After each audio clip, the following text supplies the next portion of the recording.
Hey, How's it going? good. I was on the wrong link.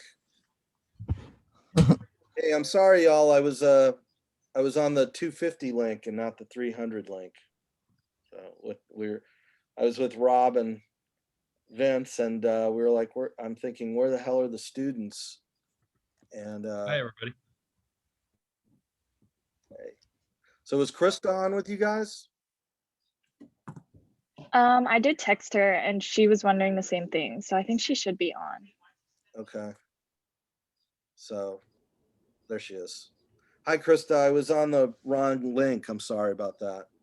Um, So that's everybody this morning, right? I got emails from Claire and Nate that they weren't going to be able to be here. So, okay, here we all are. Better late than never. The delays are all my fault, so I'll go ahead and apologize. Um, Let me introduce these guys. So we have Vince Baldemor, Associate Director of UH Athletics, and Rob DeMello, who is the celebrity sportscaster with KHON2, right? And what's the KHON2? What's the two about? The two is just the channel. So we're on channel 3 on cable, but I think when it first started, it was 2. And so, Yeah. when the channels change, a lot of the stations just keep the original number because it's been branded already. Yeah. And and the HON is just the call letters. K is everything on the West Coast. You'll notice that TV stations in like the Midwest or W's, and or I think East Coast is something else. And so everything on the West is K, and HON was chosen by the people who founded this station for Honolulu. So Okay, HON. so there's no KHON1. No, no, Okay. no, no. Okay. Yeah, all right. That's what confused me a little. So we were just I'm gonna kind of open it up, or maybe I know these guys haven't like really prepared anything to say, but I'll maybe coax them along with some questions. As you guys know, what we were thinking about for a story this week was what you guys chose as the most interesting topic, which was the idea of, you know, UH considering moving forward. Do we want to frame this, Vince, for just an exercise that UH has made an announcement, even though in reality they haven't? Do you guys, why don't you guys, to keep it simple, why don't we maybe say, in a fictional world, UH has made this announcement to move forward with allowing students to how would you put it, to own their own image and likeness, Vince? Yeah, maybe we say that, this is more coming from the community, where they're interested in what UH's position is on name, image, likeness, right?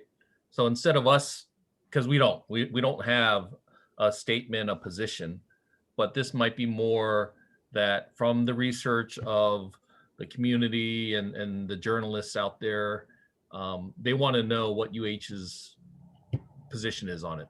Okay, well, what you guys have as a news hook is, and this is what I was getting at, by lucky coincidence, and Vince and I were just talking about this. By lucky coincidence, it turns out that, and Vince, I guess, wasn't aware of this. This has just been on his radar for a long time.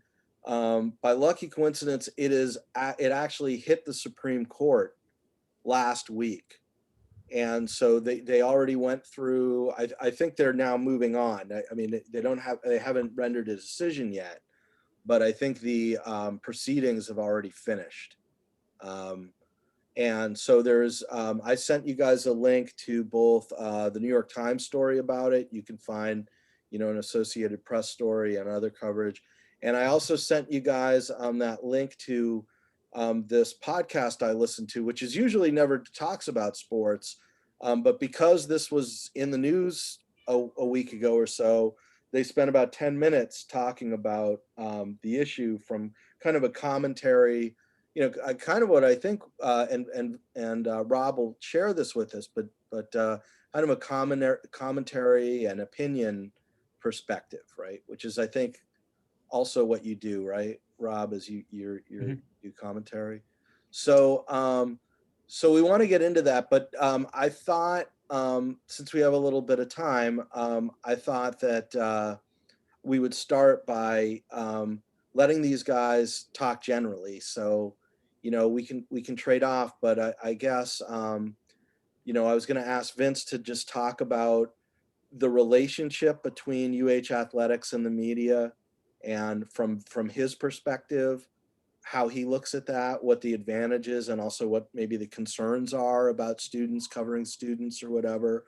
Um, and also, Rob is going to talk to us about what it's like to, I know like at least half of you all are kind of really interested in pursuing this professionally. So I was going to just ask Rob to talk about how he got to where he is, to talk about his career and to talk about the day-to-day job. So maybe Rob, if it's okay, we'll start with Vince first.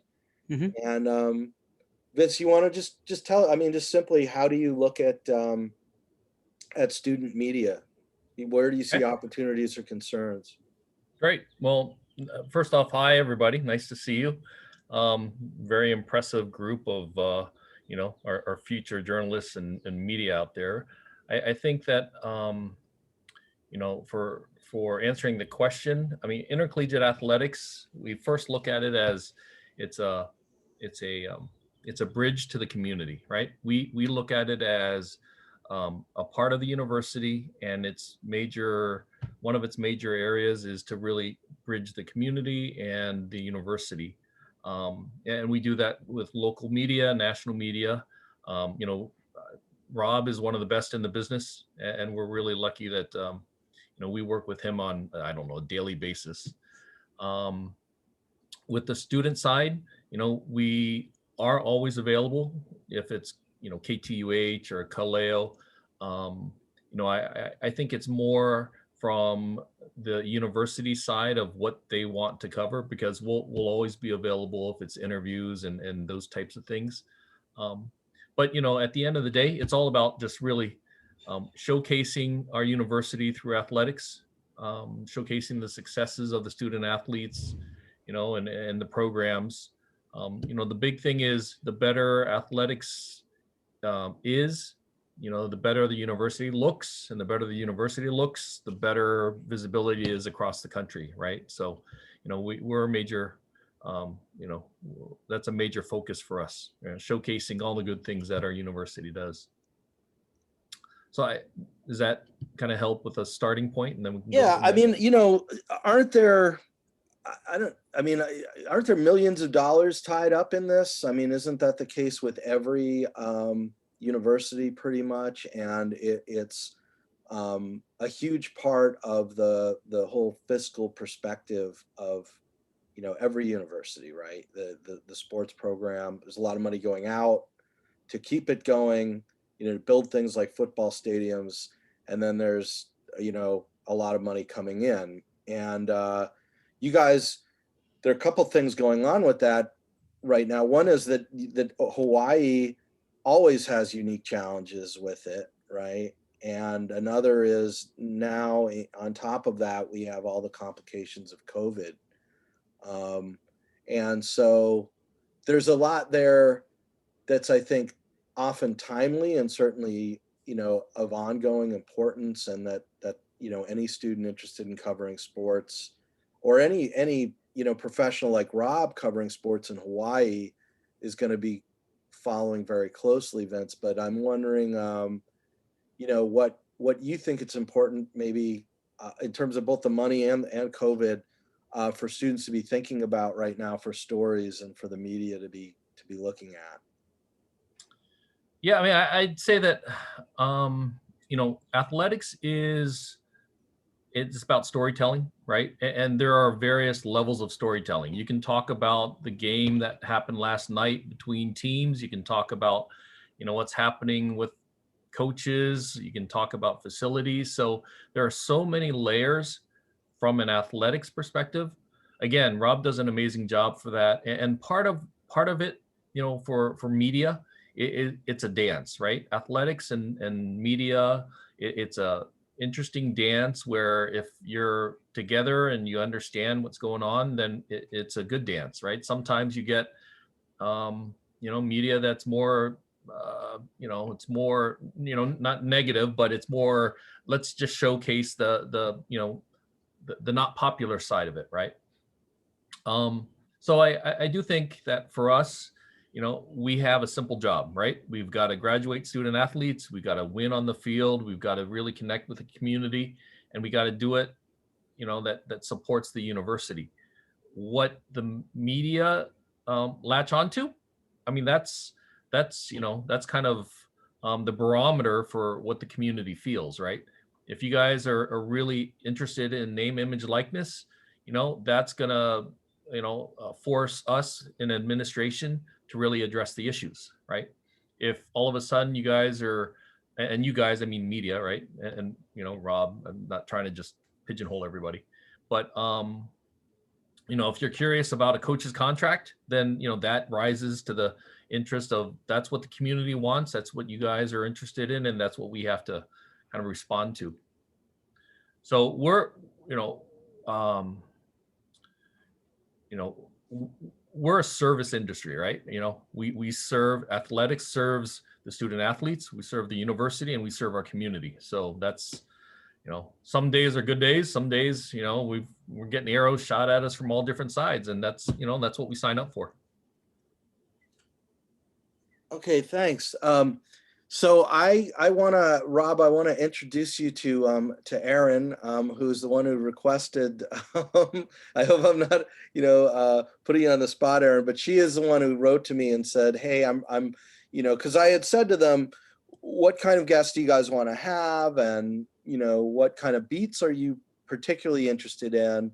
And Erin, was proactive and said, I'm really interested in covering sports, and I really follow closely Rob DeMello. I'm wondering if you could have him as a guest. So I was going to ask you to talk about, just your career arc, how you got into it and how you ended up where you're at now. But also I wanted to preface it by saying Erin was particularly interested in that and probably has some questions about it for you. Awesome.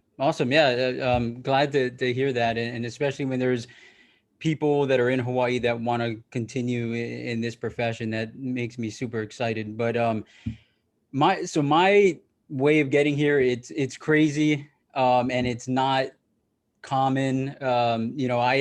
I fell into an internship when I was 15 years old. I'm like the luckiest guy in the world. And my mentor was Neil Everett, who's now a Sports Center anchor at ESPN. And at the time, he was the KGMB sports director. So held the job that I have now, but over at KGMB. And, I don't know how much time we have, and maybe one day I could share you guys the entire story, but just the quicker version is I got this internship when I was in high school, my sophomore going to junior year. And so I interned with him through the rest of high school. I quit playing sports. I put everything I had into interning. And after high school, I went to HPU, and I started attending classes there. And I just got fortunate enough to where, because I was interning and I was meeting people already at the age of 15, 16, 17, that in my second year at HPU, a job opened up at KITV, and I didn't even apply for it because I was going to school and was like, okay, yeah, I'll do this eventually one day. And they contacted me and offered me this job. And so I was like, oh yeah. And so I took the job. I was 19. I was working full time. I was going to school still. And then it was an off-air job. So I was just writing for the sports department. And so it was a producer job, which doesn't really exist anymore. And after a year of doing that, then there was a weird shakeup where our weekend guy went to a different station. There was a spot open and they just threw me in there. And so I started anchoring when I was 20, and I've been doing it ever since. I got my first contract that year. I'm 38 right now. And so I've been anchoring for 18 years. I've been in the business for 20 years now. And so, again, it's not common. I don't know anyone else that I work with that had that opportunities that I had. But really, at the end of the day, I'm doing what I always wanted to do since I was 6 years old. And I don't know how it started. I don't know where it came from, but I would just tell everyone that I wanted to be a sportscaster. And not only I wanted to be a sportscaster, but I wanted to do it here. Like I have no aspirations to leave. I've had opportunities to leave Hawaii and I've turned them all down because I just don't want to do this anywhere else. It wouldn't mean as much to me, right? Covering Hawaii people and Hawaii teams, things that affect the community. Um, that's what I'm passionate about. And that allows me to work hard and allows me to put everything I have into it. And so, my one piece of advice to all you guys, no matter what it is, whether you want to get into sports or news or, or even journalism and newspaper writing or whatever it is, if you're going to a local market, if you're wanting to cover local news, which is where everyone starts, because no one just shows up on CNN, right? Or no one just shows up writing for the Wall Street Journal or whatever it is. If you're doing local news, you need to immerse yourself into that, right? Because a lot of times I get interns that come in here, pre-COVID, and everyone knows a lot about sports, right? Everyone knows a lot about the Dallas Cowboys and LeBron James and all that, but that does me no good, because especially in this day and age with social media and internet and 24-hour sports networks like ESPN and Fox Sports 1 and all the, Bally Sports and all these things, people can get that information whenever they want, right? If they want to find out what happened with LeBron, just fire up Twitter and you'll get way better coverage than anyone in a local market can give you because they have direct access, right? But what the local markets can do is give you coverage on UH, on the local players that are playing in Major League Baseball or the NFL or, wherever it is. That's what our strength is. And that's what keeps the business alive.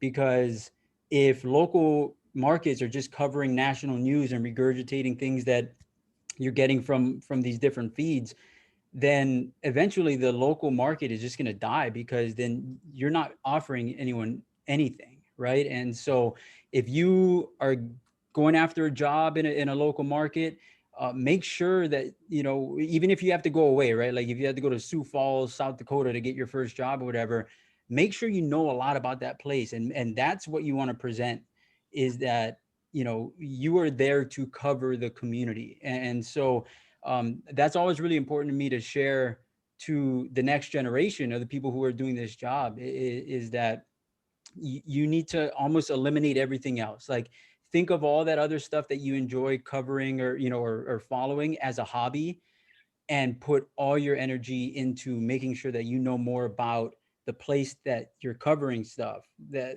you know more than anybody else, right? About those teams, those people and all that, because again, it's what keeps this industry alive. And then it's what's going to make you valuable to whatever place that you're trying to work at. What do you, Rob, what do you do now? Are you just, and I'm sorry, I don't, I'm not as big a sports fan as some of the folks on here, so I should know this, but I don't. Do you do both the news coverage, like straight news, and commentary about it, or just one, or just the other? Yeah. So for my job as the sports director here at KHON2, there's less commentary, right? Because the way I see the job is I'm almost like a trolley driver, right? Where I'm just driving you through the day in local sports and telling you like, hey, if you look out your window over here, you'll see that the UH baseball team played today. And then, and if you look over here, then this happened. And and I don't bring any of my feelings into it, because that's not my job to tell you how you should feel about something. And my job is to explain to you, the who, what, when, where, why, and how, and then you can make your own judgment of how you feel about this. But then I do work for Spectrum Sports, where that allows me to do a little bit more commentary. So it's almost like a side gig that I have outside of KHON2. And then I do some podcasts during the season for the University of Hawaii football team, or covering the UH football team. And that forum allows me to give more of my opinion and my thoughts. And so I do both, but in regards to on TV at KHON2, which is my main job, I stay away from commentary or columns or opinion pieces. I pretty much just explain what's going on and what's what I feel is important for you to know as a Hawaii sports fan on that day and that week and that month, etc. I wonder if I'd be putting you guys on the spot. I'm just thinking of a question that could maybe involve the two of you guys, sort of double barreled. And I think one thing, like I'm teaching these guys about beats, like they've never had a beat before, and they're figuring out for the first time what their beat would be. And one of the things that I'm talking about is how different, like if you're covering cops, there's an entirely different set of challenges than if you're covering politics or if you're covering sports. And one thing that's interesting is you guys have clearly known each other, and how long, I don't know how long you've kind of worked together in that role of like source and reporter. But if you guys want to talk about what your relationship is and how you understand boundaries between, Vince, what you do as a university sports administrator and someone who you're friendly with, but who's in the media, and by the same token, Rob. So maybe let me switch to you, Vince, and how you look at that, how you see that relation, which I think is unique to sports, right? Like a cops reporter and the cops, especially these days, especially after a weekend like what we had, that's a very unique story of like how they deal with their relationship. But sports is also very unique. So I don't know, do you want to talk about that, Vince? Sure. I think the key is, there's two main components, right? Trust and credibility. Because like Rob said, and he's 1,000% correct. I mean, if you immerse yourself in the market and you get to know the players and you get to know the product, you're going to get a lot more trust, right? Because, we're going to open up a lot more, right? Like I said earlier, it's a dance, right? There's only so much information that we may be able to give, but we may share it because we trust you, and you may not just throw it on the, in the newspaper so that everybody can seize it, right? But you can see that, okay, there's a lot more, depth to this, and if you're fair in reporting, right? I mean, that's all we can ask for. We're never going to ask you to just be a homer and only say good stuff, right? We just need you to be fair. If we did something great, say so. If we screw it up, then we'll own it. But I think it's up to the media that if you do your research and you build that relationship, then you're going to get a lot more information than if you just come in and say, here are 4 questions and what's the story. I don't, Rob, what do you think? Yeah, I think trust is the most important thing, and just mutual respect that you each have jobs to do, and so really, I mean, that's everything. Is that if you can build a relationship with someone, and relationship, don't view it as the word of just like we're boys, or that's we're super tight, and so that's how I get all my stuff, or whatever, right? It's more of just that, having that mutual respect, so that you have a job to do, and so in order for you to do this job, you need these people on the other side to give you your answers. Because like I said, I'm not a columnist. I can't go on the sportscast and just go on a rant about how I feel about something. I need to pose a question and have it answered.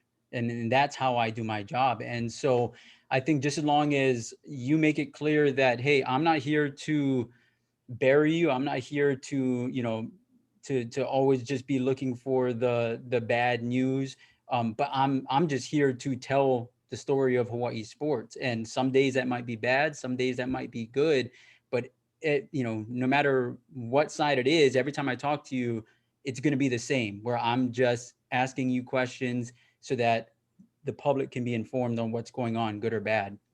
And so trust is the most important thing. And you don't ever want to lose trust, and it goes beyond your sources. It goes to the community too, right? Like if you go and you're wrong about a story, or you jump the gun on something and you're inaccurate and people can't trust you, then you're done. I mean, because that's what this entire business is built on, is people being able to listen to you and listen to your reports and be able to walk away from it and not doubt themselves, right? Not doubt that what they just heard is accurate or not. So that's at the end of the day, that's everything right there, is just being able to be trusted by your sources, be trusted by the community, that you have the right intentions, that you're just doing the job that you're paid to do, and nothing beyond that. No ulterior motives, and all that. You're just doing your job, and then if you do that, then it just works out, especially over time. You know, I trip out sometimes on how, when I think back at the beginning of my career and how hard it was and how frustrated, like, oh man, like, how do I build these sources? How do I, and then it just happens, because over time people earn your respect. And so there are times now where I'll get a phone call from someone and give me a story, and hey, I'll talk to you if you want. And I didn't even ask. Right. And so, and that's how it happens. It's just over time, you just build the trust of people. Can I, I want to give these guys a chance to ask questions, and I have a couple more, but I did just think of one that I really got to ask, which is like, let me ask each of you guys where the rubber meets the road here. Like, can either of you think of a situation, because, Vince used that term, a dance, right?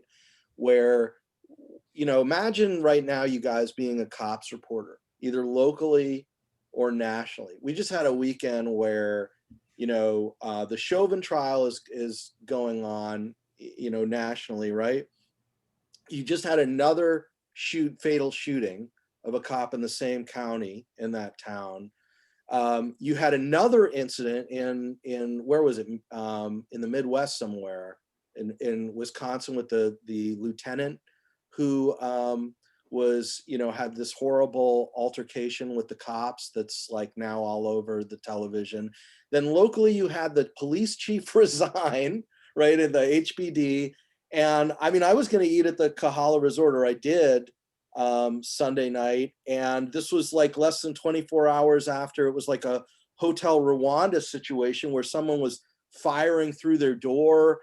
Everybody was trapped until 5 a.m. in the ballroom of the thing. So my point is that, it's good to have a close relationship as a reporter with, like, say, the cops, or with whatever source.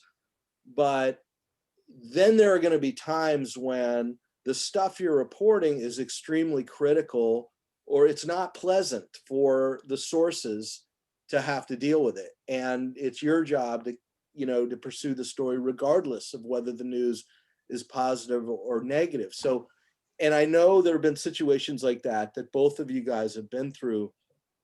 So I was wondering if, Vince, if you can think of one example where you had some difficult decisions to make about how to handle media, and, and then toss it over to Rob to see if you can remember an incident. And if you can't remember one, that's fine, but it might be helpful to kind of crystallize it, right?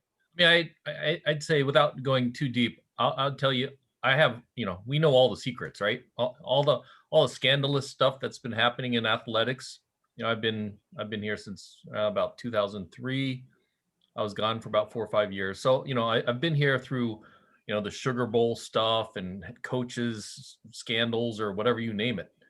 We're not going to air our dirty laundry, but, if we have a relationship and we get called on it, I mean, we'll address it, right? And the level of trust that we have, I mean, Rob knows all the secrets because he's been with athletics for a while, and you haven't seen it on the news, you haven't seen it on his telecast, and he hasn't aired all of it, but he knows it. So there's what you share, that's a part of the job, and then there's what you kind of build a relationship on. That sounds like that puts you in a lot of difficult dilemmas, Rob. If there's a tip of the iceberg that's on the record, and it sounds like, having been here, you're 38 now, having been here and working in sports since 18, there's a lot of stuff that's under that surface, right? That you're trusted to keep under that surface, and you do it for your ethical and professional decision making, right? Yeah, and ethics is the perfect way to put it, because yeah, you know, the term Vince used too is, you know, all the scandals, right? All the scandalous stuff. And so, as you guys know, in most cases, scandals aren't necessarily fact, and they're not necessarily things that can be brought out, because you have a job, and almost, you know, legally too, right? Where you can't just air dirty laundry, you know, unless there are, you know, facts behind it, or you can prove something, or you could get someone on the record to talk about it. And so there's things like that that you just, yeah, you have to be very careful about, and there's a slippery slope on what you cover and what you don't cover. But, you know, going back to what you first talked about, Julian, is, you know, it's a two-way street, to where, you know, let's just say for argument's sake, let's say I know about something that's super, you know, super crazy that's going on at UH, that I have information on, that I can do a story on. And I go to Vince and I say, hey, I got this, I got to run the story. It's my job. I have to do it. You know, Vince could say, well, no, we're not going to, you know, give any comment, or, you know, or anything like that. And, you know, or try to dispute it, even though I have my story in hand with the facts behind it, you know. But then Vince now has to go on the next few days and understand that, okay, well, when there's that really good story that he wants everyone to know about, and he calls me and says, hey, you know, we just did this and we want everyone to know about it in the community, then, you know, in turn, I could be like, well, sorry, I don't have time today, I can't do that, right? Because he just, you know, didn't help me. So in turn, right, like, I'm not going to turn around and help him right away, right? And so that's what it goes back to, is that mutual respect of understanding that we both have jobs, and just as long as you don't cross the line in how you treat someone, and you don't lose that mutual respect, then, you know, Vince has to understand that I have a job to do, and I understand that Vince has a job to do, and you know, not necessarily working together like we're going to assist each other on everything down the road, but understanding that, hey, there's going to be days that it's not the best news possible, but you have to step up, and you have to you know, do what I'm, or you have to assist me in what I'm trying to do if you need my assistance later, right? So, you know, like UH, it's hard for UH to get their good news out to the broad audience without my help, and in turn too, right? So again, it all goes back to mutual respect at the end of the day, and that goes beyond this job, right? You guys know that, like, it just, mutual respect is the foundation for everything in building relationships. Well, not everything rises to the public interest, right? Yeah. I mean, you know, when you're dealing with universities and sports, I'd imagine, like in everything else, in politics or whatever, there's sex and there's drugs, you know, that these are the things that make scandals. When you're dealing with a university population, students involved in sex or drugs or what, you know, an inappropriate relationship, um, a lot of that isn't necessarily in the public interest. It's just, you know, there's no reason for the public to know it. On the other hand, you know, just culturally, there are a lot of things, you know, we've had the Me Too movement, we've had all this stuff. And so, you know, a lot of things that are now, you know, being brought out into the open in the media are things that were not talked about. You know, like if you go back to the 60s, it's sort of like JFK running around frolicking or whatever. The whole press corps, you know, kept all of his affairs and escapades out of the media. Now in the age of social media, you know, the lines are constantly being redrawn, you know, and so it's a difficult thing. It's a difficult thing, I think, for journalists anyway. But, you know, Rob was saying at an organization like his, they put a real premium on really knowing the community.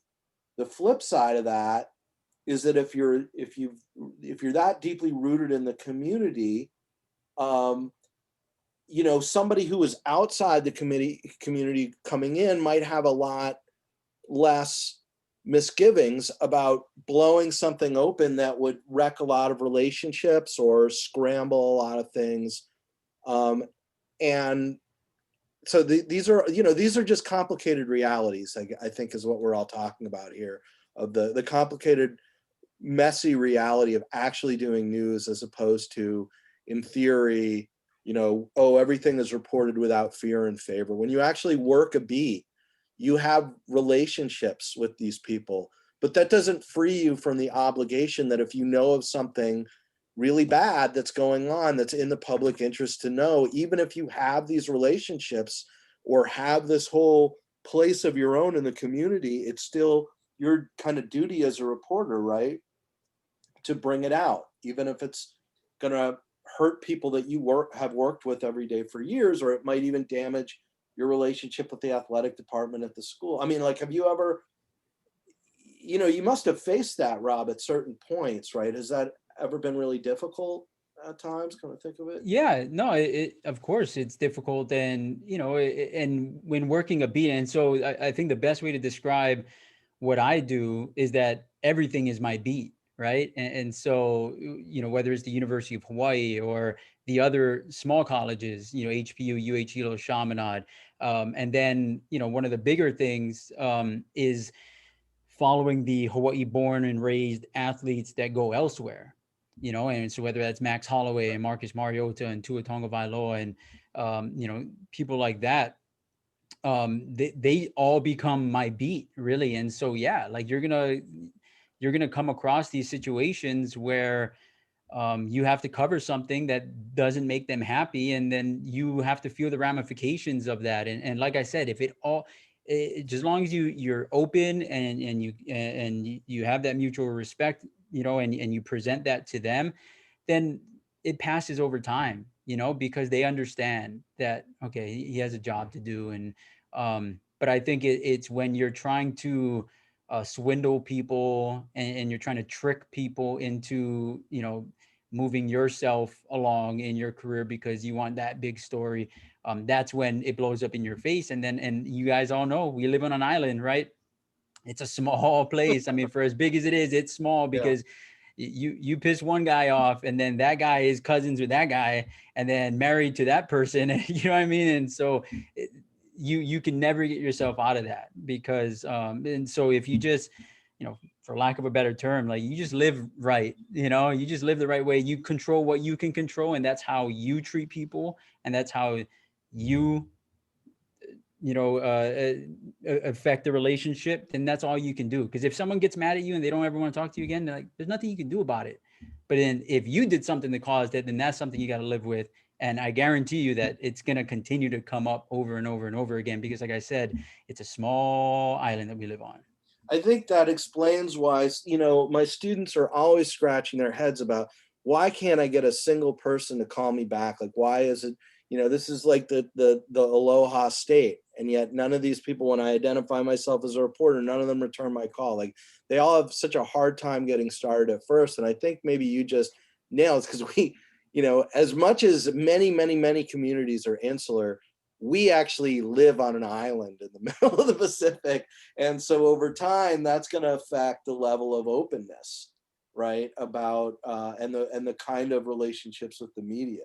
Is that? Well, and I'll be honest, that's the part of the job I hate most. And even being in it for as long as I have been, it's still I feel like I'm a professional bugger, like a professional pest, right? Because I'm constantly like reaching out to, hey, can you give me a call? Oh, can we do this Zoom interview? Oh, can we do this? And I hate that. Like, it gives me anxiety, because just by nature, I'm not that type of person, right? Like, it's funny because I go in front of a camera and, and thousands and thousands of people, but I'm kind of a shy person. Like, I got, small kind of social anxieties when I'm like in big groups of people.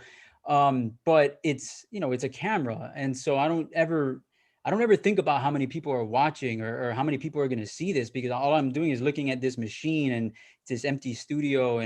And so, that, having to reach out to people constantly, and it sucks. And when people don't call back, yeah, it's a bummer, especially, with TV, there's that deadline every single day, right? And so, you can have the greatest story ever. Like, I don't know what it was. Like, a couple of weeks ago, I had an exclusive with Mariota when he re-signed with the Raiders, right? No one else talked to him. And so I got this exclusive interview. It's a really big deal. And, it went national, ESPN ran it.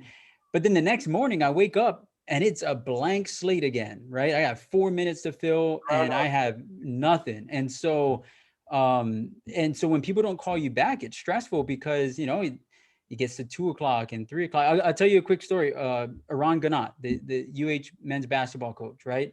You guys are familiar that the UH basketball team had a whole bunch of transfers recently, right? I think 6 in total from the start of the season, 5 in the, from right when the season ended. And so on the surface, that's crazy. That's like, oh my God, 6 players left the University of Hawaii. What's going on? Something horrible must be happening, right? Really, realistically, what's happening is that the COVID-19 is allowing this next season that everyone keeps their eligibility, and players are allowed to transfer because of that, because this past season didn't count. So any player on any team in the country can go and switch teams and go somewhere else and not have to sit out. Usually you'd have to sit out 1 year. And so that deters some people from transferring, because then you have to sit out for a season before you can play again. And if you don't have a redshirt season, then you burn that year. So like if you're a junior and you transfer and you lose that junior, then you only have 1 more year to play at your new place. And so that was taken off the table this year because of COVID-19. And so now you have more college basketball transfers right now than any time in college basketball history. There's 1,300 kids that are in the transfer portal from around the country. And that's like, UH having 6 is a big number, but they're like 40th in the country of transfers, because you have some teams with 15 guys, 8 guys. And so I was trying to reach out to Ganat, as soon as the season ended, like, hey, let's talk about this. And I explained to him that, like, hey, I'm not going to come down on you. Like, I just have questions and you answer them. And if those answers aren't liked by the public, then that's one thing or whatever. But I'm not going to tell you how I feel about this. I'm just going to ask you questions and you answer. And so weeks went by and he kept kind of pushing, oh, we'll do it another day. We'll do it another day. We'll do it another day. And so finally I told him, I was like, look, dude, we need to do this because we're 3 weeks in, people want to know. And so you not talking makes it seem like there's something scandalous going on, because why aren't you talking, right? And so finally he says, okay, we'll do this on Monday. And this was 2 Mondays ago, or maybe it was even last Monday, I don't know. And so we're scheduled to do an interview at 10 a.m. So come 10 a.m. he texts me and says, like, oh, I'm busy. We'll do it a little bit later on today. So I was like, oh, okay, that's cool. It's 10 a.m. I don't have my sportscast till 6 p.m. We're good. So the day goes on, right? 11 becomes 12, 12 becomes 1, 1 becomes 2. And I'm like, okay, like this guy needs to call me back because I have 4 hours left. And then if I don't talk to him, then, I have to find a whole nother lead story that I'm going to be doing that day, or else it's going to pop up like, all right, sportscast time. And I'm not going to have anything. Right. And so the day keeps going on. And so we get in contact with each other at 2 o'clock and he says, like, oh, okay, I have one meeting and then I'll call you as soon as I'm done. Next thing I know, it's 4:30. I haven't heard from the guy. Right. And now I'm tripping because I'm like, dude, what am I going to do? And so I start working on a new story. And then so finally he gets back to me and says, hey, Rob, let's do this tomorrow. And then so I wrote him back and I was like, all right, dude, here's the deal. You're like screwing me right now because this was my sportscast for today. And so I explained to him, how tough of a position he's putting me in by doing this, and that I'm like, it's today or never. Like, I don't want to talk to you tomorrow. And so then he realized or whatever it was and said, okay, I'll call you in 15 minutes. And then he was able to do it. But, I told you that to explain to you, like, what we're talking about, of that, how important it is to get callbacks and how frustrating it can be.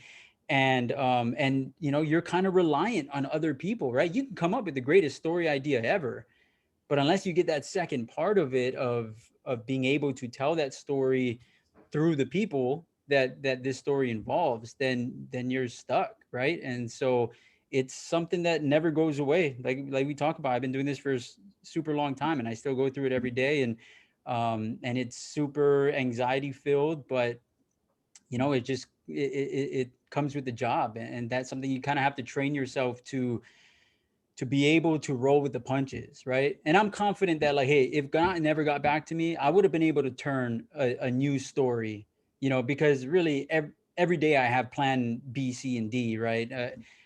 Because you have to, because there's no like other jobs where you could be like, hey boss, sorry, I wasn't able to do this today, I'll get it to you tomorrow. Like, no, that's not how it works here, man. That red light turns on, and if you don't have anything, then you're done. Like you just don't have a job anymore, right? Because I can't just be sitting on the desk and the camera pops to me and I say, hey guys, sorry, but Yeah. I was waiting for a call and I didn't get it. So, here's highlights, or whatever. Like that's just not an option. Yeah, so that's why you guys, I'm really trying to do weekly stories with you guys every week, even though it's hectic for you all and hectic for me. At least this is weekly, right? But they have 4 other classes and jobs, and some of those other classes are other journalism classes. But for your Journalism 300 reporting, that's why I've made sure that, we have weekly deadlines at least. We're not really able to do, it's just not set up to be able to do spot news where you guys do daily turnaround.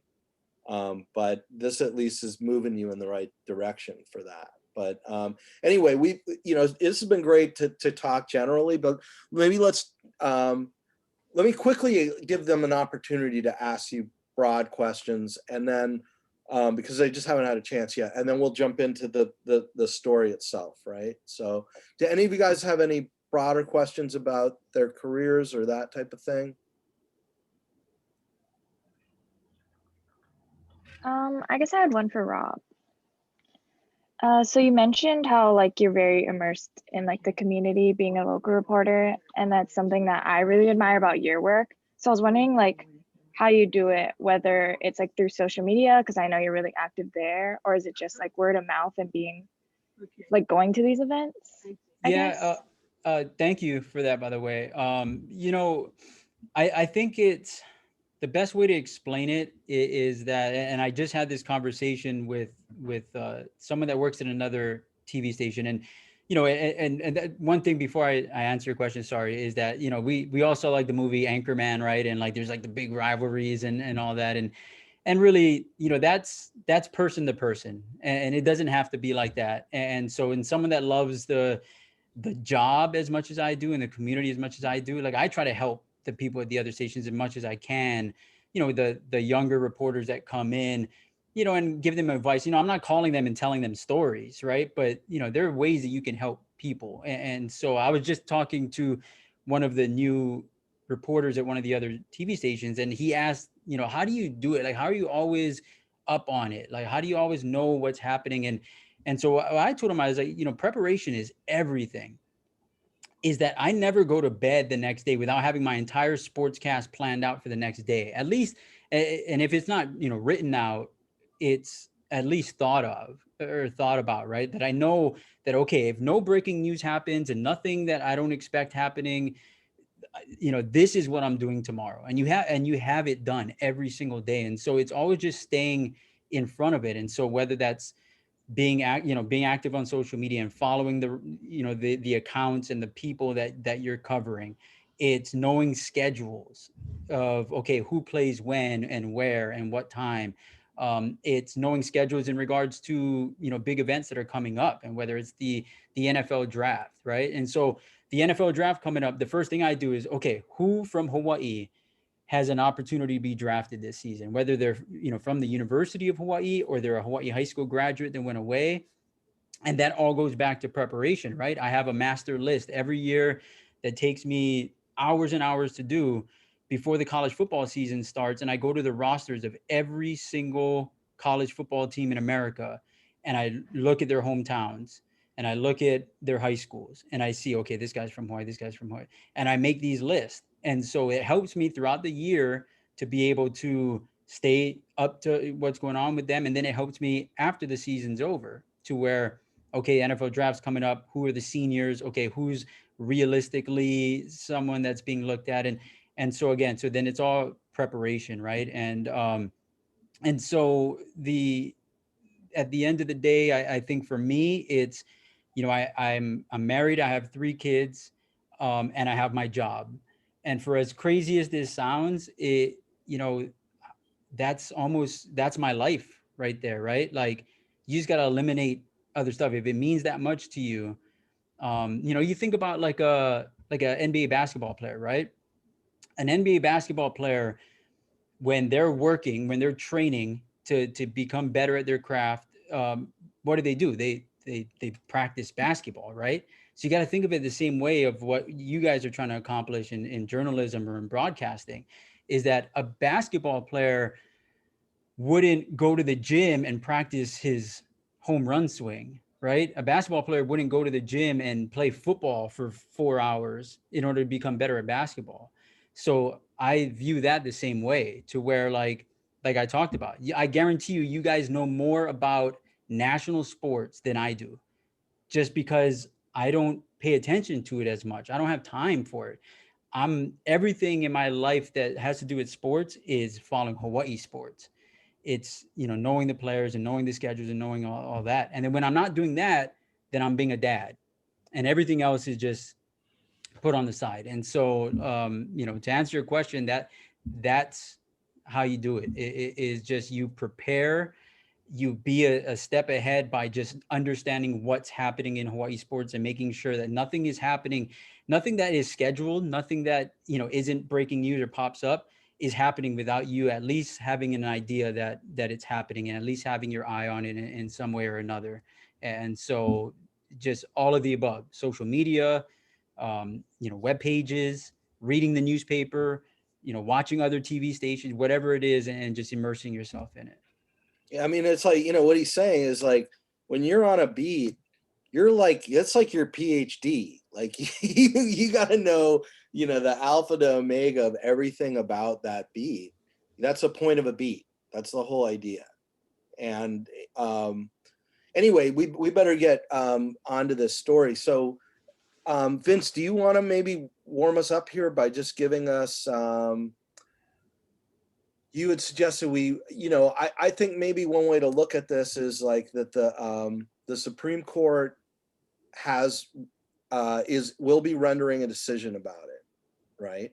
And I've heard the arguments. Here's one thing that, Vince, that would be interesting to hear from you also, is that I've heard the arguments for why students should have rights to this, and we can go over those. But also, just to play devil's advocate, because this is being weighed by the courts, and there is the other side of it, from a university perspective, or from a stakeholder perspective in general, what are the arguments for the opposite of there being limits to the rights that a student should have towards it? And then maybe you can explain what UH's response to this whole issue is right now. Okay, so name, image, likeness is a major topic that's out there. I would say that, and first, hello to Krista, who's a student athlete. So this might affect her a little bit more than others, but great to see that she's involved in this. The fear for us is that it will be silo driven, right? Everybody's doing their own type of name, image, likeness, and schools have different strategies versus the states versus conferences, right? Because intercollegiate athletics survives when there's a little bit of consistency, right? Everybody knows the rules to play basketball are the same no matter what state you go to, right? Everybody knows how to win, how to crown a national champion, right?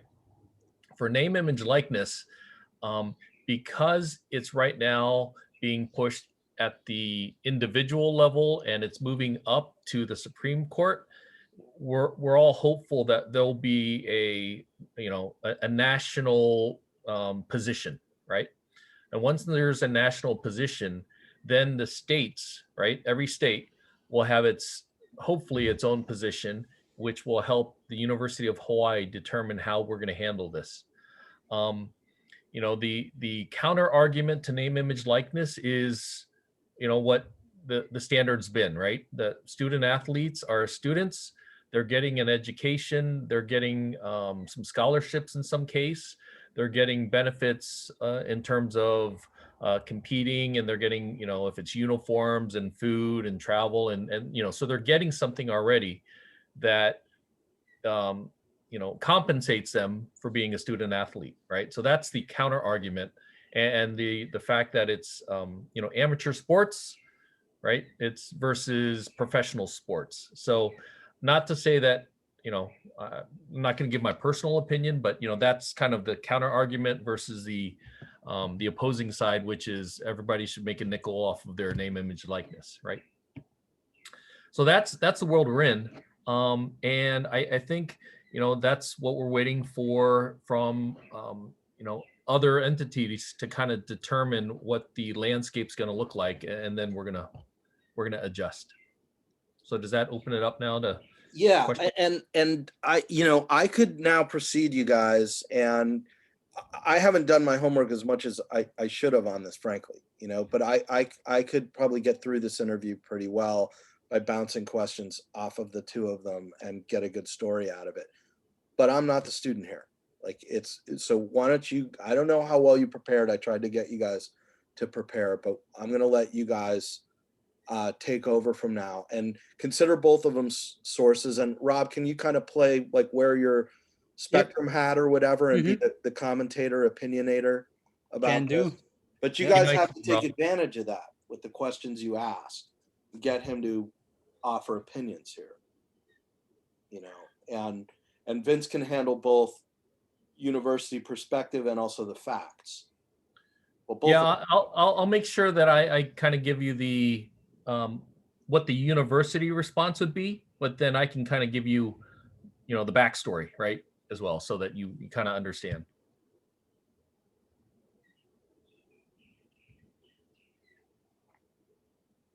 And I Rob, can be kind, right? Because I know you know a lot more about this, so you can delay me if you need to. Krista? Go ahead. Yeah, so why would universities, like financially or anything, like why do they not want students to be able to be on this kind of professional status? Because if they aren't, like if they stay at the university, I don't know, I often see like student athletes leave the NCAA because they can't make enough money in the NCAA. So like, what is does UH want this law to come into play? Great question. The university will support the state in what the state of Hawaii rules are on name, image, likeness, right? University believes that student athletes are are great representatives of the university. Believe that they are getting value in terms of, what they get from athletics. But if the rules change, the university and athletics will adapt accordingly. So that's my official, right? That's kind of the quote. Now, when I tell you guys behind the scenes with a beer, like, if Rob and I are hanging out, I'd be like, you know what? If they want to get money, okay. We're going to have to adjust our business model because it's going to affect the budget that athletics right now survives on. Yeah.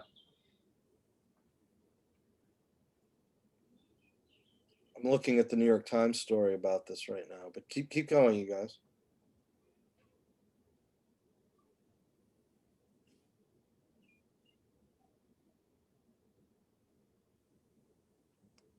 Well, one thing I'll add real quickly, sorry. One thing I'll add, with what Vince is talking about. One thing that you want to look at is, okay, so what's one side, what's the good that could come out of this, right? And what's the bad that could come out of this? Why would UH not want to? And then why would UH want to, right? And really it all comes down to, like anything in life, it's a slippery slope, right? There's Title IX laws that are in place, because at the end of the day, right, we all know that, the Tua Tonga Vailoas of the world are going to have more opportunities to make money off of their name than someone who is the, reserve beach volleyball player on the women's team, right? But with all that being said, there are Title IX laws to where, men can't benefit more than women in college athletics. And so how are they going to balance that? How are they going to make sure that as these football players are getting, having their jerseys sold and they're, starring in commercials or whatever it is, like how, like, is it on the university to now try and find those opportunities for women as well? But then there's that slippery slope here where that has to be a regulation that the university can assist in these student athletes getting endorsements and things like that, right? Because then that's all recruiting violations. Because if you don't put that regulation in there, then it becomes the Wild West in recruiting. Because then that is something that a school can then go to a prospective student athlete and say, you should come to my school because my friend is the car salesman down the road and he'll guarantee you, all 4 years that you're here to be the, the face of his car dealership. And so the NCAA, the government, I mean, federal, everyone has to regulate that. And so how are they going to do it, right? And so it's not as simple as college athletes deserve to be able to make money, because I feel like Vince said, I absolutely believe that they should, because if you're on an academic scholarship and want to model, you can take your scholarship from the school and still go and be a model or any other profession, right?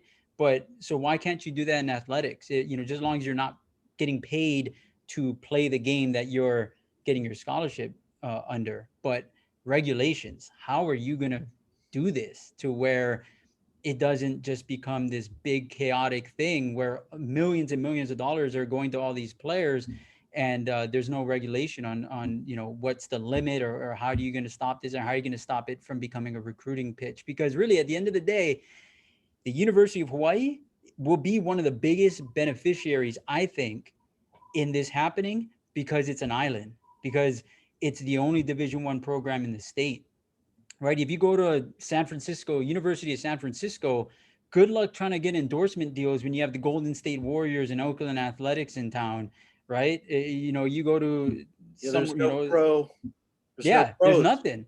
So the star athletes at the University of Hawaii are like the equivalent of being a pro athlete somewhere else, where you're the biggest name, you're the biggest face in town in regards to athletics. So it,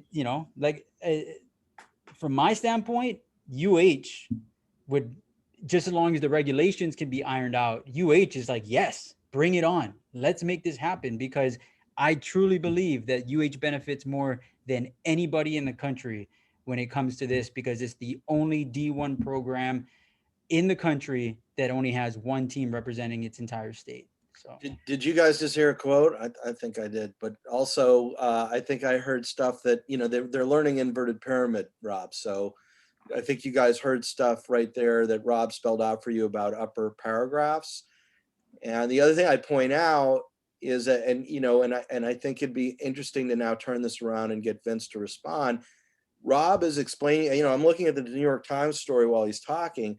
He's articulating things that the Supreme Court justices are concerned about with, making this national policy or national law or national regulation, and another word for it is the broader thing. If you look at the headline of this and then the story gets into it, is this could threaten the distinction between amateur and pro sports, right? And what happens when you weaken that? I think if you're looking for a devil's advocate issue, that starts to get at it. And the pushback is, well, these, I don't know. I'm going to shut up because you guys got to ask questions and let the sources talk. But so let me hand it back to you all. I Ethan? actually think it's, Go ahead. oh, sorry. No, go ahead, No, Erin. I actually think it's funny that Rob brought up the University of San Francisco, because I was a student athlete there before I transferred home. And so I think it's really interesting, like, if this does get moved. But my question now is, like, what will be the definition of an amateur athlete versus a professional one? Because if the main definition of being a professional athlete is being able to get paid for your name and all that? Like, what differentiates the two now? You asking, Rob? Vince, Either one. Vince, why don't you take it? And both Shoot. of you talk about it, but Yeah, Vince, you can go first. Yeah. I think you've hit on one of the major points that needs to be identified of, okay, at this point then, if you're not an amateur student athlete and you can make money, then you know, that thick old, and you were a student athlete, and Krista knows that thick old NCAA regulations book basically has to be rewritten, right? Because everything in that book states that student athletes, you know, philosophically, student athletes should be treated the same as regular students, right? So, you know, we can't give you, you know, special treatment in all sorts of other stuff. And if that book is thrown out, then it becomes the Wild West. And from a university perspective, and I touched on this earlier, you know, you know, financially, it will make a direct impact. I'll give you a quick example of, you know, Krista as a student athlete right now could go over to Budweiser, and you know, she could be the major spokesperson for Bud. But guess what? UH Athletics is sponsored by Heineken. So what can we do? Now, if Heineken hears about this, they'll be like, well, you know what? Instead of giving money to the athletics department, let's just give it to a bunch of student athletes, right? You know, we'll sponsor 20 student athletes with Heineken. Well, if we lose that money, right, the money that Heineken would give the department, it will cause a ripple effect. We'll have less money to spend. It may not go to all the sports, right? It may affect the travel, it may affect the competition. So there's a ripple effect of if it goes to individuals, then you know there's a ripple effect of how that rolls out. Not to say that it's a bad ripple effect, but it will be kind of like COVID, right? COVID came and we had to really adjust everything that we're doing. Well, if name, image, likeness comes along, we will have to readjust everything because it will be that major. so Charleston, Ethan, as you guys are listening, are questions occurring to you, or just general things about the issue that you want to ask? Trying to. Yeah, it's a lot to. It's abstract, right? It's new mainly. Yeah, it's very new. Charleston, do you have? Because I'm thinking of questions, but you know, Rob and I worked as reporters for years. You know, Rob's still at it. You know, I did it for over a decade, so this is what we do. You know, I can ask things, but Charleston, you got something? It's kind of hard because like Rob kind of answered it the first time when he went more in depth about it. Because I was gonna ask like how do you regulate when it comes to the different types of sports, considering that in most cases football is the highest grossing sport for most schools. So I'm not too sure now because that one was kind of answered. So I'm trying to think of other questions that I. Well, okay. When I heard Vince, you know, and I think the best way for you guys to learn this stuff is to do it, right? But I'm just going to throw this out here as another example. When I hear Vince say what he said last about it, what really kind of jumped out to me as I'm remembering everything he said was he talked about the Wild West and how it's going to change everything, and he gave that Budweiser versus Heineken example, which surprised me because also he's talking about the school, the university being tied with a specific company as a sponsor, which I might follow up on. But the immediate thing that jumped out that I think is really important is how is this, I don't know. That's why I'm going to ask Vince, how is he concerned that this is going to affect academics? If you have a pro athlete now, you know, if your football team is now a pro team, or any team is now essentially a pro team, what are your concerns about directly how that's going to affect them then getting off the field and into class?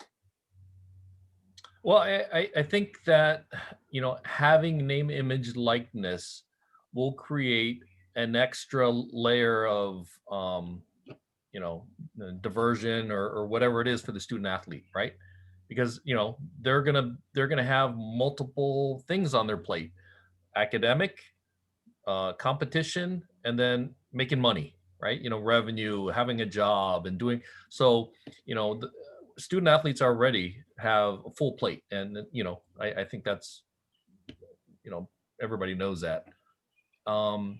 You know, this is just another thing that they're going to have to juggle, and whether or not they want to stay in school, because if they're making a ton of money, you know, maybe they don't want to be a student athlete, right? But then, you know, just continue to get their degree and make money on the side.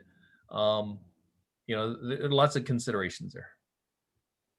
And one thing too, in off of that, is that what you also got to remember is that, you know, being able to make money off your image and likeness, you create your opportunities, right? And so, you know, you could have a really successful year and you can get sponsored by Heineken or whatever it is, right? But then if you step away from school and you stop playing, Heineken's not going to want you, right? Like they're only value, you're only a value to them because you are on TV every other day. You are in the newspaper. You are, you know, on Spectrum Sports on these broadcasted games. And so I don't think it's, you know, I don't think there's a concern there in regards to like, if they start making money, will they just not attend school anymore? I think it's quite the opposite, where I think they're, you know, it's more incentive for you to be eligible, right? So that you can succeed on the court or on the field, and have these opportunities come your way. I think, you know, that's one of the biggest issues that I heard talked about early in the conversation of this was, you know, with the word fairness, right? Like, well, but this isn't going to be Right. fair because only the good players are going to get sponsored, right? Only the players, only the successful ones. What about the other players? And it's like, you know, at the end of the day, like that's life, right? And so, because when you look at, I'm going to give an example of, you guys all know who Colt Brennan is, right? The, you know, former University of Hawaii quarterback, who I argue to this day is probably, you know, at that time in 2007 was as popular of an athlete as we will ever see in the state of Hawaii. Just because, I mean, never, I don't want to say never again, but it's very unlikely that the University of Hawaii is going to be undefeated, go to a Sugar Bowl, and its quarterback's going to go to the Heisman Trophy ceremony, right? Like that's just mind-boggling. And did it in a time early in social media too, and so it wasn't as saturated. And I mean, so he was a huge deal. I mean, if you lived through it, you understand, like it doesn't get any bigger than what Colt Brennan was in 2007. And when you look at how big of a deal it was, right, he couldn't make money off of, you know, I don't know if Vince knows this, but I guarantee you those number 15 University of Hawaii football jerseys, I mean, millions and millions and millions of dollars are probably made that year. And then you fast forward now to 15 years later, and, you know, Colt's fallen on hard times. He's had a tough adult life. You know, got caught up in drugs and arrests, and he's not in a good place. And now, you know, he can't retroactively make that money of when he was this huge money making, you know, machine, because the time has passed. And what did he get out of it? Right, he got free classes at the University of Hawaii, which is, you know, that's great. But when you look at the amount of money that he made for the university, because, and that's the other thing, you know, when you talk about like education and athletics and that constant battle, there's never been more people attending the University of Hawaii to go to school than following the 2007 season. The UH athletics department is the welcome mat. It's the face of a university, and that's why so much money goes into athletics and so much money comes out. It's because, you know, you could be doing great things in certain departments, but it doesn't get that visible reach, right? So an athletic program is essentially the, you know, the welcome mat to a school. And so when they're on TV every day and they're doing really well, then people who live in other places in Madison, Wisconsin, or whatever it is, like, I'm going to go to UH. I saw them on TV the other day. Look, that's an amazing place to go to school. And so I think Vince probably knows that, right? In 2008, the endowment was higher than ever in the history of UH. And then as the football team wasn't able to keep up that trajectory of where they were being one of the best football teams in the country, then it went back down. And so athletics plays a big part in that. And so that's the part. These big stars make a lot of money for the school. And so like anything in life, they should be able to generate that for themselves, because once they're done with school, unless you succeed professionally, then that traction to make money dissipates, and then you're just stuck starting your life, and you just lost out on that huge opportunity. These guys with remarkable efficiency have spelled out to you all not just the pros and cons of the issue, but the different perspectives, everything kind of in between, and some of the perspectives. We are now 5 minutes over class time.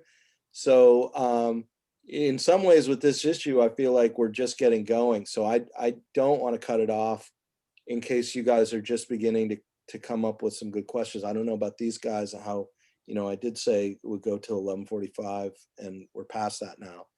But if anyone wants to stay on, you know, I'll, you know, does anyone have any further questions? Do you guys need to go right away, or can you take another couple questions? Yeah, I got 25 minutes that I can stick around if I'm needed. Okay. Do you guys have any Accountability. more I mean, I can think of a lot of stuff that they brought up, but I think Vince just did a really excellent job of, and you know, maybe to begin with, we should have started with the pro argument, like why students should be able to accrue but with that example, he really gave you a really vivid, okay, Krista has to go in a minute, but he really gave you a vivid example of why there's a push for this now, which is that, you know, there's so much being, you know, he gave me an example. So one student where there's just so much money being made on this guy's image and likeness, and yet that guy got basically nothing, and now he's older and has nothing except, you know, he has the degree. But so there's an exploitation issue. There's also, you guys, you know, just looking at the New York Times coverage, which is why it's so important to read up on this stuff before getting into it, is that there's an issue that coaches' salaries, you know, people in the department are ballooning while students are still making zero. So there is more and more and more money. It is growing, but, you know, are the students just getting left in the dust? Yeah, and that transfer situation that we were talking about earlier, that has a little bit something to do with it, right? Where you're trying to find a balance between coaches and student athletes in fairness, because yes, you know, coaches are professionals because they're getting paid to coach this team, where the student athletes are amateurs. But, you know, an issue was that coaches would, you know, go into recruiting season and they'd bring all these players here and make all these promises to families, right? Like going to mom and dad and saying, I'm going to take care of your daughter. I'm going to take care of your son. You know, I'll be there for them for their 4 years in college. And then recruiting season's over. You sign your national letter of intent, and that coach announces, like, I've taken a new job at such and such. I'm getting a pay raise and I'm out of here. And now these kids who moved from Seattle, Washington, or Anchorage, Alaska, or wherever it is, are now stuck in this new town and don't know anybody. And so then that's why the NCAA is trying to find a fairness to, like, okay, we're going to let players transfer one time and they don't have to sit out. They can just transfer whenever they want. And so they did that to make it fair, because, hey, if coaches can do it, then student athletes should be able to do it. But then, like we said, creates the wild, wild west. And you're in a situation like you are right now, where 1,300 student athletes are in the transfer portal trying to find new college basketball teams to play for. And really, at the end of the day, there aren't 1,300 scholarships to be given. And so a lot of these kids aren't ever going to play college basketball again, because they entered the transfer portal and they're going to be stuck, and they can't attend anywhere else. So, you know, the same situation with this is that it's people are trying to find a way to make it fair. But when you do that, you open Pandora's box. And like I talked about with the recruiting issues of schools lining up endorsement deals for people, and then the other thing of even payment, right? Heineken, right? Like Vince talked about. Let's say Heineken goes to Krista and says, we want to sponsor you, right? And you're like, sweet, green bottles all day. And so they say they're going to give you, you know, whatever it is, $500 a month for the year. All right. So when they pay you that $500, because there's that paper trail of like, you're getting paid, you know, that $500 can turn into $5,000 really quickly. And, you know, because there's that 500 that has the paper trail, but you already have this relationship, you're talking to these people, and they could give you that extra money on the side and no one knows about it. And then, so there's going to be this race for companies to, how can I get these people to want to be endorsed by me? How can I add to the pot? You know, Rob, And it's going to be rough. Just a quick thought on that, because I think it's an important counterpoint is, let's say that happens with Krista. The coach might take her scholarship away because he knows she doesn't need the money, right? He knows that she's getting whatever, $6,000 a year. He's going to give that scholarship to somebody else. So now Krista, basically, she didn't get more money. She just went even, right? Because she was getting $6,000 in scholarship, but the coach is like, well, you don't need it anymore. So he's giving it to somebody else. So, you know. And not everybody's going to be the superstar. Yeah. Right. There's, you know, I mean, there could be an enormous gap opening up, right, between people who are just on a college team, you know, and it's amateur sports, and people who are like NFL, and they're all on the same team at the same school, sitting in the same classes together. That could get very strange, right? And we already experienced this already. I mean, because I'm not sure how many of you guys know, but you know, scholarship athletes have certain benefits that non-scholarship athletes don't have, right? So on a football team, you have 120 guys, right? Let's say with practice team and, you know, scout team and all that. And you have, I believe, 75, 80 scholarships for football, 85 scholarships, right? So those remaining players that aren't under scholarship, when practice is over, they can't go to training table and eat breakfast with their teammates. They don't get their plate of breakfast. They don't get certain treatments. They don't get the free Gatorade. They don't, you know, and all that stuff. They're not allowed to. And in fact, if someone is monitoring the situation, and let's say you have like the quarterback of the team is like, oh, this is not fair. I want, you know, my boy's not on scholarship, but you know, he deserves breakfast. And, you know, if he gives him his breakfast, then that's a violation. And so, I mean, it's a big deal. And I've seen it happen to where guys get kicked out of school because they accepted a breakfast or, you know, or whatever it is. And so we're already experiencing this. This just now takes it to another level, and just in a different way, where the scholarship, non-scholarship, or they're already experiencing this, and then now you're going to turn it into scholarship, non-scholarship, and then above scholarship is going to be scholarship and endorsements. And so yeah, I mean, it's just evolution of it all. You know what I would ask at this point, y'all, given what we've heard from the two of them, I would ask Vince and I would ask Rob, how do you feel at the end of the day about this? Are you for change and for letting the students, you know, come in? Are you really concerned about it, you know, or are you confused? You know, maybe let Vince take it first and Rob take it second, right? But do you guys get a sense as you follow this along? We've talked about how you come up with questions. You know, you can't come in with a script, right? You got to listen to people and have a conversation with them.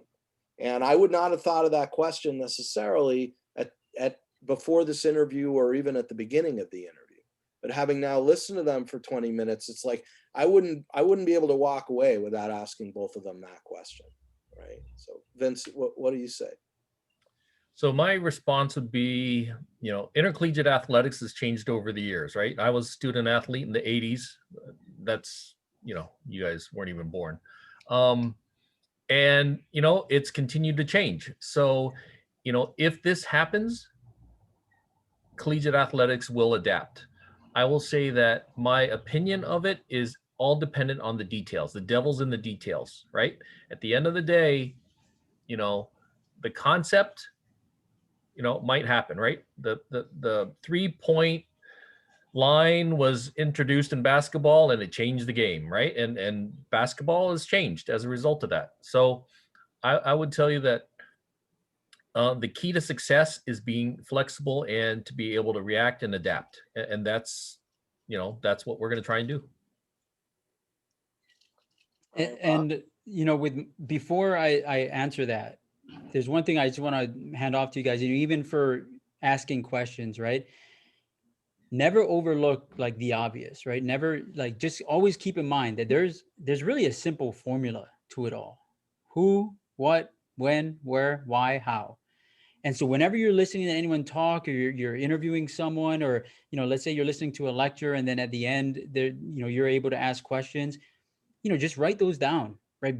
Before it even starts. Who, what, when, where, why, how, right? It seems like the simplest thing ever. We learned that in elementary school and just who does this affect? What does this mean for college athletics? When will this take into place? Where are the schools that benefit the most, right? Is like what I talked about earlier. And those are easy questions to ask that gets you onto a springboard, to where if you just ask that question, that answer might lead you to another question. And so if you're ever stuck of like, I don't have a question to ask, or I don't know where to go with this, and just remember that, that just you could easily get a question from just putting that in the front. Rob, can I just say that yeah. that as a journalism professor, that was so well put, and I have been trying to say that to my students for years, and you just completely spelled it out in a way that I've thought, but I've never quite put it that clearly. So that was gold, you guys. Awesome. I'm sorry, go ahead. I didn't mean No, thanks.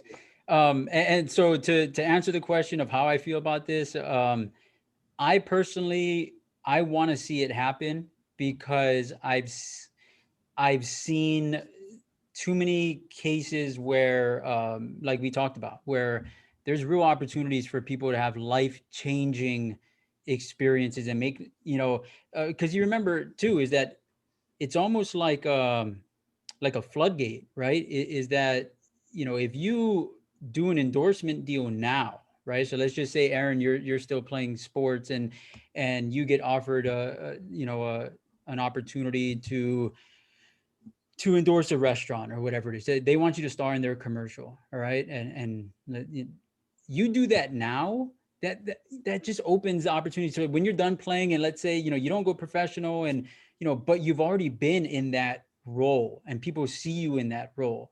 And so who knows, 5 years later, that restaurant might come back to you again, or a different restaurant, be like, oh, I like the way that she pitched that. And like, oh yeah. And so that's something that we need to look at too, is that, there's so many lost opportunities for people to have life-changing experiences down the road because of this rule was in place that you couldn't do this. And so I would like to see that happen, because at the end of the day, I mean, that's what college is for, right? It's to give you more opportunities and to be able to broaden your experiences. And so I don't see how that's any different in athletics than anywhere else, right? You could be a science student at UH and this, genius, and everyone knows that you're the biggest deal ever, but you're still in school. You can go do whatever you want to make money, even though you're on scholarship. So what's the difference, right? It all comes down to regulating. And how do you place these rules? And people are going to lie and cheat and steal, and like they do in everything else. And hopefully those people get caught and reprimanded in those schools or coaching staffs or whatever it is that try to manipulate the rule. But just as long as you can create the regulations, like Vince said, the devil's in the details. If this can be worked out to where everything's thought of in advance, and if this happens, this is what happens, and this is what's allowed and what not allowed, then I would love to see this happen one day. And like Vince said, college athletics is going to evolve, right? It's a machine, and it's all little gears, and the rules are a gear, and the players are a gear, and the coach. And, you could think you're like the greatest player ever, but I tell you what, if you stop playing tomorrow, college athletics is going to continue without you, right? And it's just a machine, and you're just a gear. And so these rules are just gears too. And if you put in a new gear, the rules are going to change so that it can continue and make billions of dollars for these universities. Rob, I was chuckling because this was a kind of a classic, classic response, right? I think you gave a straight answer to a straight question. What do you think, right? But I had my administration hat on and I kind of danced, Yeah. right? I said, things change over time. We'll adapt, all that kind of stuff. And that's what happens, right? Getting to the right answer, you might have to dig a little bit more. You might have to kind of read between the lines, because if you were asking me as a friend kind of stuff and off record, I'd probably tell you I think it's a good thing, right? But if I'm wearing my athletics hat, you got to look at the broad picture of, there's so many other little things there that we just could open ourselves up to. And if I were to say I support it, and that quote could be used, wherever, nationally, right? Mm-hmm. So yeah, it's just funny how we kind of had our roles, and yeah, I know, part of the game, part of I the, think the trick when you're a local reporter dealing regularly with your beat and with your sources is that you want to get the candid response out of Vince, but you don't want to have him hate you the next day when he sees the quote in the paper and he knows that you kind of, the national people can bounce around and they can get tough and then not have to worry about seeing the guy the next day. But, it's like you want to get Vince to kind of tell you what he didn't really want to tell you, but then not resent you for, you got to be extra good in some ways to be a local beat reporter. And sometimes it's okay to get that response, right? To get that the corporate response, because then, like I said, for what I do, and as a beat writer, like, you're not a columnist, you're not supposed to tell people how they're supposed to feel. And so what Vince said was essentially what I said. I just said it differently, right? And he gave the university position. Yeah, and that's okay. And so if that quote goes into your story, people will read it and they will create, how they feel about it, what they will interpretate, what Vince said. And so you don't have to like force it. Like, you don't have to be like, oh, he didn't give me that quote I wanted. And sometimes the quote is the quote. And because like I said, Vince and I kind of said the same thing. I just said it from a different standpoint and with no filter, right? Because I didn't have anyone to protect. I was just saying that, hey, they should do this, and I just hope they could find the rules to do it. Or Vince said it in a way where he is saying it on how he feels, but also with protection of the university in mind. Well, thank you guys. You've been, just great in coming in here. And there were, like I said, a couple students. Krista had to go, for a class. There were a couple students that are going to watch the video and write stories about it. And, I'm going to ask everyone to find one additional source for their story. Julian, before we sign off, let me just say, if you guys need, it's all about experience, right? You're building your resume, you're building all that stuff. If you guys, and you're interested in sports, I mean, Rob is an amazing resource. And, Hawaii Athletics, we do this every day. So if you guys are interested, reach out. And, there might be ways that we can have you do some stories that'll appear on Hawaii Athletics, right? And you put that to your portfolio and kind of build your experience level that way as well. So, yeah, Julian, I really appreciate that you were thinking of, making it a real world experience. And we want to support it as much as we can. Vince, there is a question about that I want to ask, because I was just looking over Erin did like her first game coverage where she kind of did, looks like the UH baseball team went to Irvine, right? And got it in the face, kind of a shutout, right? And it was a challenging weekend is what we say. And surprise, surprise, a few of the baseball players were willing to talk to her, but none of the coaches would talk to her. And so, this is something I have to think about as a professor. Erin has to think about as a student reporter, and you have to think about as someone who's overseeing the whole shebang. But I'm wondering what your thoughts are on the fact that she couldn't get an interview with a coach. Is that something our students should expect? Do you think it's something where the coaches should be doing better? Can I answer that? Yeah, I was going to say, Rob, go ahead. So it's a person by person thing, right? Mike Trapasso is probably going to be one of the tougher people that you try and talk to. And he also has a rule in place that assistant coaches aren't allowed to speak to the media. So in 20 years, I've never spoken to an assistant coach on the record. And that's just his rule. He wants one voice coming out of the coaching staff. And so just recently, Kila Ka'aihue, who is a former Major League Baseball player from Hawaii, who ironically enough, he and I played Little League Baseball together. We're the same age. We grew up in Kailua together. I knew one of us would be a major leaguer. It turned out it was him. And he comes to UH. And so I'm like, dude, I got to do a story on this. Big. A Major League Baseball player is now on the coaching staff at UH. And so I reached out to Trap and I said, hey, I know your rule. You don't want us talking to assistant coaches, but let me talk to Kila. This would be a great thing. Like the community will rally behind this because he's local. He's a big leaguer. I mean, he was playing just 5-6 years ago. And so he's fresh in the minds of people.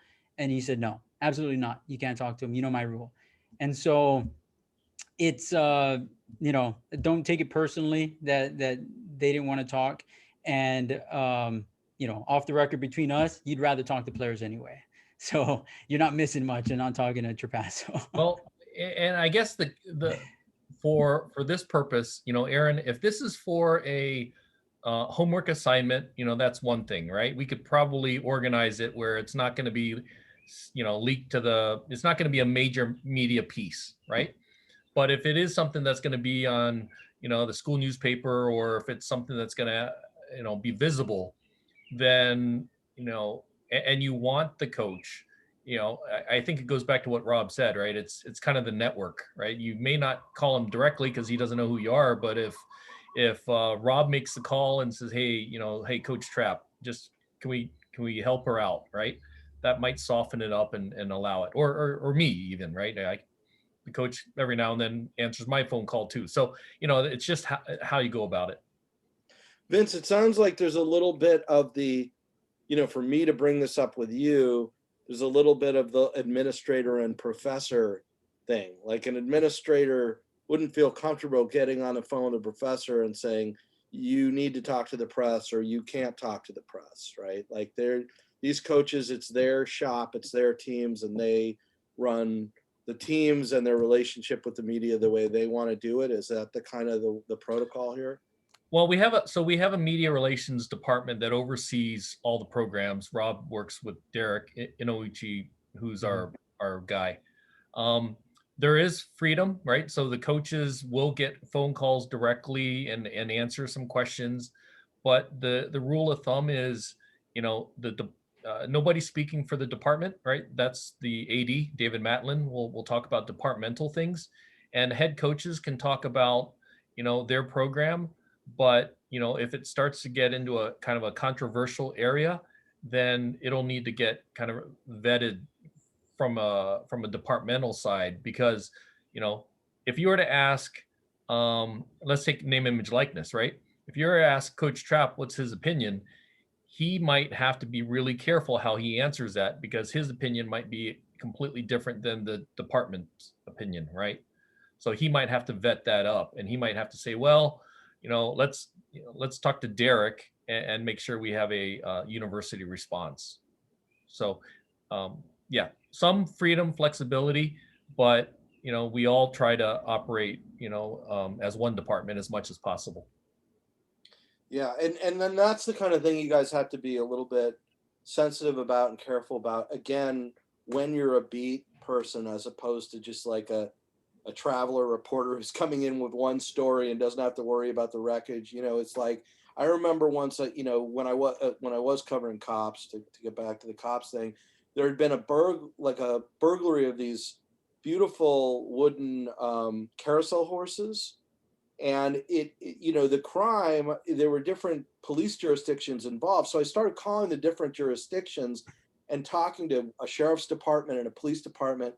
And the local police nearly killed me because I was basically doing what the cops do with, I was playing different sources against each other to get different information. I was just, as a reporter, you're just following your nose. I was just doing what I knew how to do. I call one guy and I get a piece of the information, and then I'd use that with another guy. When the cops got wind of what I was doing, they were furious. and I nearly burnt my relationship with the local police department without even thinking about what I was doing for those reasons, because they're trying to keep their shop in order. So this is the kind of inside baseball, pardon the pun, that you have to deal with when you work in a beat and when you're working as a local reporter. You know, you relate to that, Rob? I mean, Yeah, for sure. And you know, when you look at, I'm just trying to go back to Erin and the predicament she was in is, you know, that same series, usually on Sundays, we get Trapasso to kind of wrap up the series, but because it was one of those series that was so bad that he wasn't available that day to us. Right. And so therefore you're, you know, I think with the student athletes, when they're in season, I have to go through media relations to talk to a student athlete. Like I can't, even though these student athletes, you know, they hit me up on Instagram or whatever it is, right? Like, oh, hey, can I get that shot of, you know, me that you got, or what, you know, whatever. And you build relationships. I would never do an interview with a student athlete without going through the university.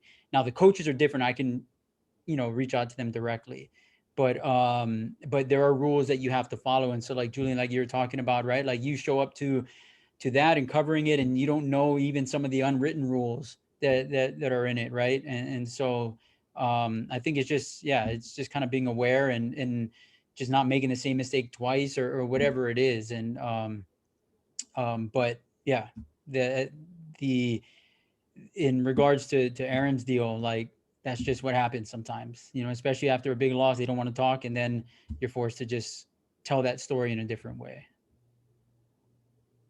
okay, you guys. So thank you for being so generous with your time, y'all. And you know, this was great. And we had a very small class, Vince and Rob, but I mean, I think we have a lot of students who really love sports reporting. So I would love to do this again with you all next year or something like that, if it would work. Yeah, just reach out, and if it works, I mean, you know, my schedule is crazy, and sometimes you never know what the next day holds. But yeah, I'll try. And for anyone that's interested, you know, I'm easy to find. My email is just rdemello@khon2.com.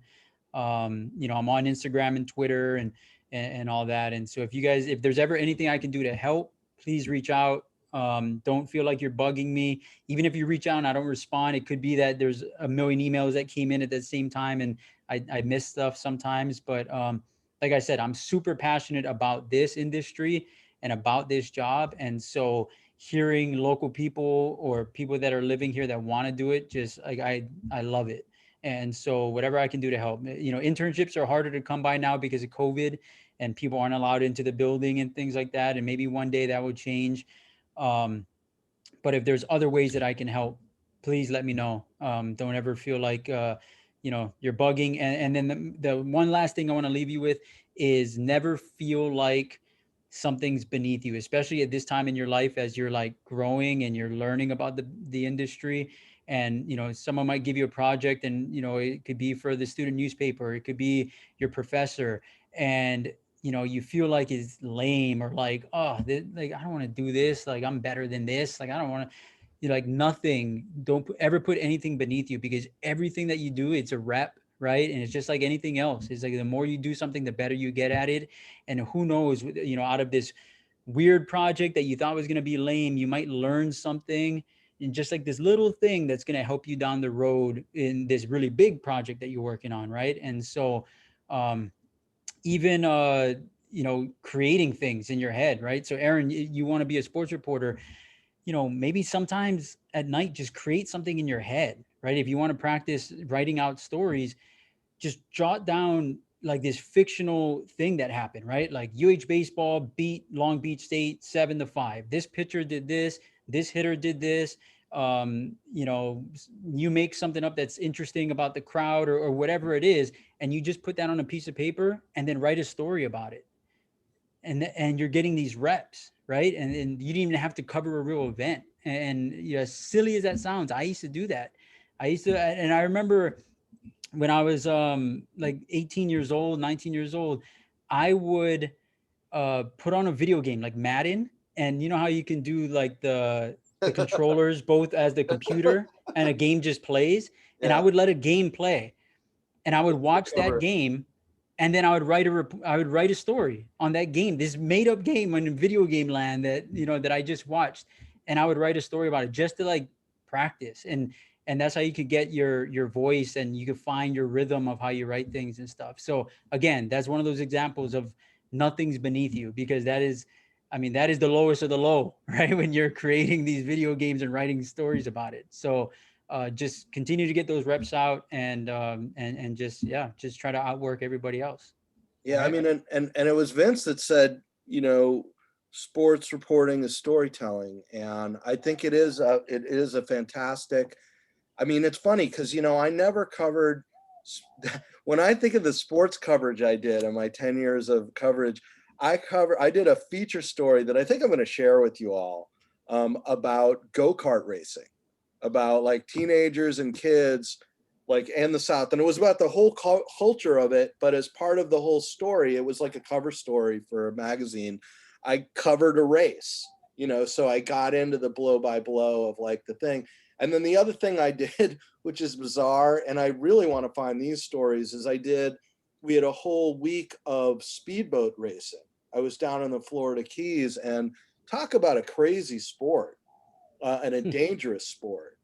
You know, it was just fantastic storytelling. And I had a blast. You know, I did no other sports coverage in my whole career, but I had a blast doing it. So I think they both given you really great advice and encouragement about all this. But anyway, speaking of image and likeness, Vince, I mean, Rob, I'm going to use that clip of you explaining that about never overlook the obvious. Awesome. Well, like image and likeness, I'd like some money for it. No, I'm just right, exactly. That's what I was thinking. I was like, No. oh, I'm gonna have to license that video. No, my pleasure. Yeah, my pleasure to help. And like I said, whatever I can do to help, and just don't hesitate to hit me up, any of you guys. But I gotta jump on to a Zoom press conference in 5 minutes with the UH men's volleyball team. Sure. So I gotta get out of here. But thank you so much. Everyone have a great rest of your day, and hopefully we'll cross paths soon. All right. Hey, Rob, one quick thing. Yep. Next week we got something, so I might reach out to you because we might have something that would be good for everybody to see. Awesome. Sounds good. Shoots. Okay. All right, guys. You heard Take that care. too, Aaron, right? Yeah. Yeah. I'll see you guys. Thank you so much. And Okay. once again, thanks, Vince. That was Appreciate terrific. it. You guys did great, and yeah, however we can help. So, go Bows. Okay. I'll see you guys Thursday. I'm gonna find my old stories and post them for you. Does that help when I show you guys my own coverage? You're like, oh, you know, there's stuff in the paper every day. Like, No, I like it. yeah. All right. Yeah, it's interesting. Okay, guys. So I will see you Thursday. Hit me up with any questions about your law story or about this. Are these working out? You guys like doing this group interviews? Is this something I should keep doing in the future with 300 classes? It's good practice, like really good practice. I figure Yeah. it gives you guys a little bit of a break too, right? From chasing down sources all over town a little. I That put them too. on and serve them up, you know? Yeah. I mean, that shouldn't be everything that reporting is about. You guys got to work on your other skills with it. So, all right. I'll see you guys Thursday. Awesome. Thank you, Professor. Yeah.